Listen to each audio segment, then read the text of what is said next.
આ ફક્ત નગરપાલિકાએ વેરો વસૂલવાની શરતે આકારણી રજીસ્ટરે ચલાવી છે. એ લોકોને નથી એમના માલિકી હક, નથી એમનો તળિયાનો હક કે નથી એમના મકાનનો હક. એટલે આમ સાદી ભાષામાં આપણે સમજીએ તો અનઅધિકૃત વસાહત છે. એટલે આ ગરીબ પરિવારો ક્યાંક ને ક્યાંક એમના ઓલાની નીચે દબાયેલા છે. એ લોકો પોતાનો અવાજ બહાર બોલી શકતા નથી.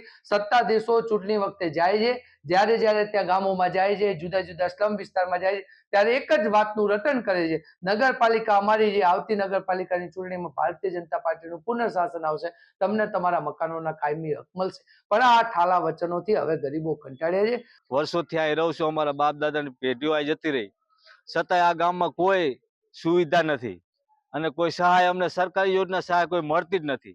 આ વર્ષોથી એમ કે ફોર્મ ભરો, અમે ફોર્મ ભર્યું, હજાર રૂપિયાના ખર્ચા કરી, મજૂરી કરીને છતાં કોઈ યોજના મળતી નહીં. એ એમ કે તળિયું તમારું નથી, તો અમે ઘરવેરા, લાઇટ બિલ ના બધું અમારું નગરપાલિકામાં વધારે આવે, છતાં એ બધું લે તો આ યોજના કેમ ના મળે અમને?